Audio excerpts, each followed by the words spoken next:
क्या आप जानते हैं कि हमारे देश का एंशंट नाम क्या है, या ये कि इसका नाम हर एरा में बदलता रहा है?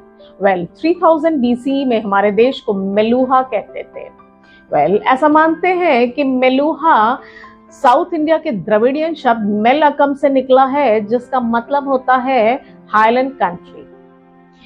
इंडस वैली सिविलाइजेशन का मेन ट्रेड सुमेरियंस के साथ यानी प्रेजेंट डे ईरान के साथ था, एंड सुमेरियंस के मेन ट्रेडिंग पार्टनर में मेलुहा का जिक्र है।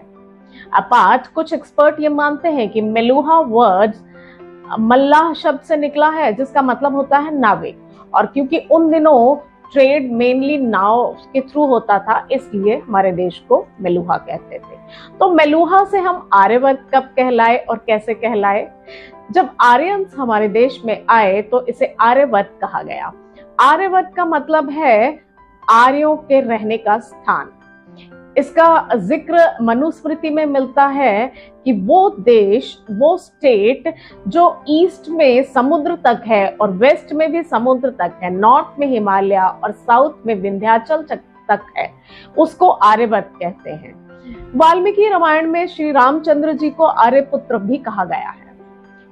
इसके बाद एक नाम आता है भारतवर्ष।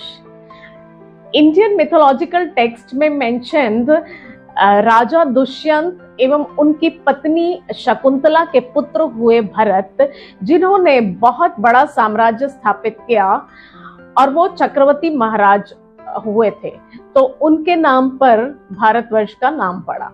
इसके अलावा हमारे देश को जामुन से भी जोड़ा जाता है। बुद्धिस्ट एरा में इसे जम्बूद्वीप के नाम से भी जाना गया। इनफैक्ट सबसे पहले 3rd सेंचुरी BC में अशोका पीरियड में इस वर्ड का उल्लेख मिलता है और बहुत सारे इंस्क्रिप्शंस पे भी पाया जाता है, क्योंकि इंडिया में बहुत सारे जामुन के पेड़ थे और शायद इंडिया 3 तरफ पानी से घिरा हुआ था, इसलिए द्वीप शब्द का प्रयोग हुआ।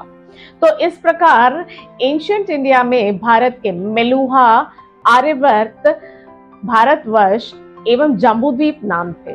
India and Hindustan, modern and medieval India की कहानी।